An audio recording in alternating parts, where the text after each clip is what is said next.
During this demo, we'll connect the Artipad 1 on a Volvo XC90 and we'll see how this tool will perform in real life.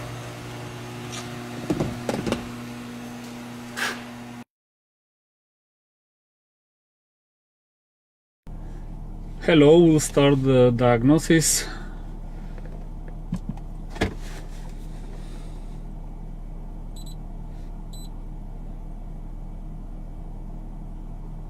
So the tool, it recognized the vehicle. So we have the model year, we have the make, the model, the engine model, the engine size, and the VIN number, which is a Volvo 2010 XC90, the type of the engine and the VIN number.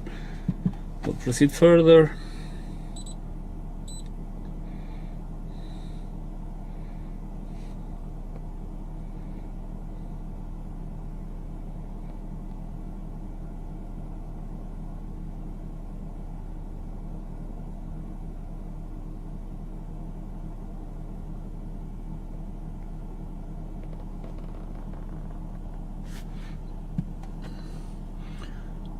Okay, we'll run a health report.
So we have the report ready. Let's see how many systems we have with trouble codes. We have only the engine control module with 3 fault codes. We'll see what those codes are.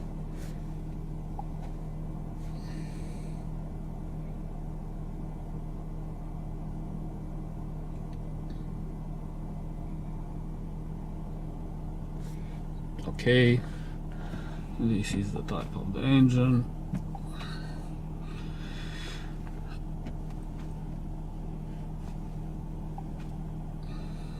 Okay, so we have bank 1 sensor 2, bank 2 sensor 2, and the catalytic converter efficiency. Let's go back. We'll select some live data.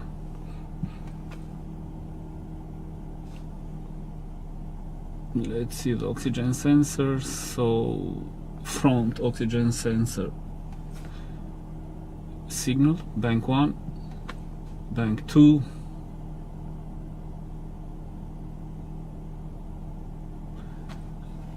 rear oxygen sensor, bank 1, rear oxygen sensor, bank 2. Let's open the graphic mode. Just wait a bit for the data to be shown in every single graph mode.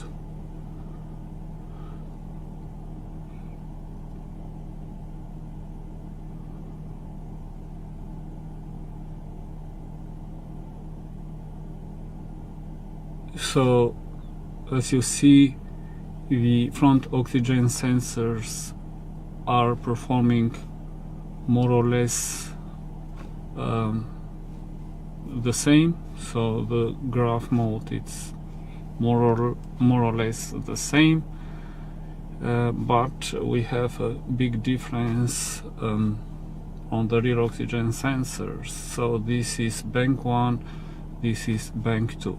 Again, bank 1, bank 2. The front oxygen sensors more or less the same graph mode. The rear oxygen sensors very different graph mode. Probably we are dealing with exhaust leak here, but we'll see that problem later on. The purpose of this demo is to show you the graph mode, so you can record this session and view it later on for further analysis or pinpointing the problem. So more or less we are done here. You see again the huge difference that exists between the rear oxygen sensors. The front ones more or less are, let's say, creating or producing the same graph, the same performance more or less. We'll go back here and we'll select another system.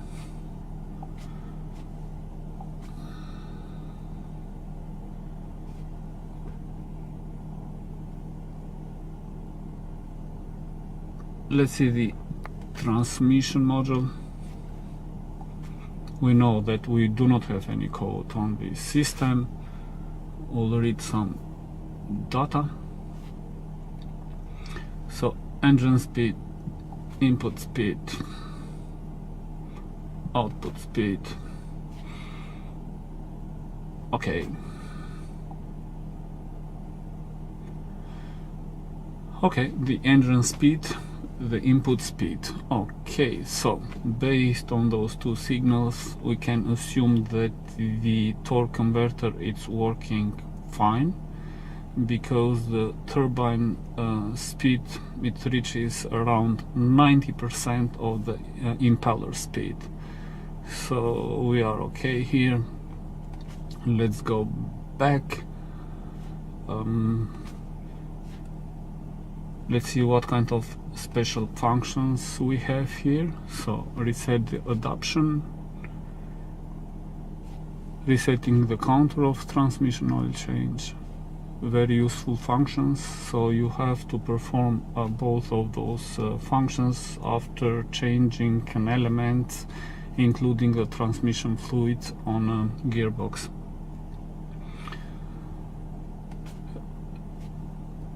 We'll select another system. So let's see the ABS.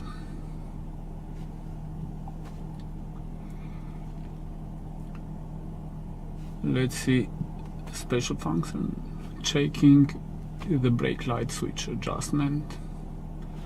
I'll click here. We have a help mode information that you have to read before proceeding with that function. So it says here that the pedal position sensor must have a value of at least 0.8 millimeters when the stop lamp switch status shifts from not activated to activated. Okay, let's see this. So the brake light switch status, it's not activated. Now I'm just pressing the brake pedal and see what will happen. Not activated, not activated, now activated. So this, it tells me that the brake pedal switch, it needs a tiny adjustment. I'm trying it again. Not activated, activated. So the brake switch, it needs a tiny adjustment. Let's go back.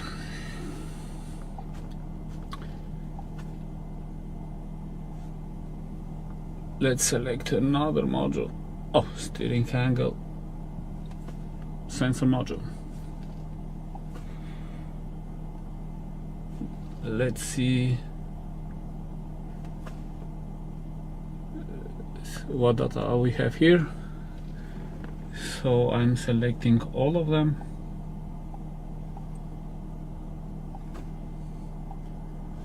Okay, I open the graph mode.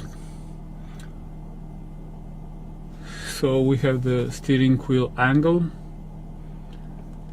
the angle velocity, the direction of the steering wheel, and the voltage applied to this unit. So I'm removing this value, I don't need it for now. Let's see how the steering angle sensor will perform. I'm just going to steer a bit the steering wheel left or right. I'll start with left side, right side, left side, right side. So as you see, it tells me the steering angle, and it tells me how fast the steering wheel was turned, and it tells me the direction where the steering wheel sits. So it's right, then it goes left. Again, you can record, or you can create a report form. We'll get out from this system, and the last model we'll select is the rear differential electronic module. We know that we do not have any issue with this node, so we'll read some data. We'll see the status of the active on-demand coupling system, the differential electronic module status,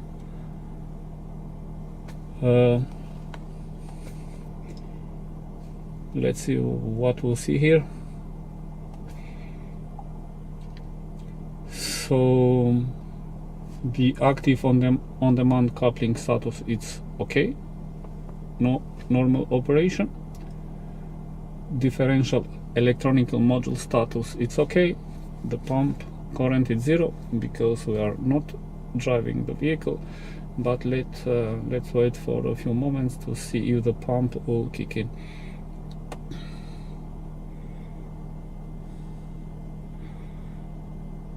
Yeah, as you see, it kicked in. It reaches around 2000 milliamperes, a bit higher than 2000 milliamperes, which it's where supposed to be that value.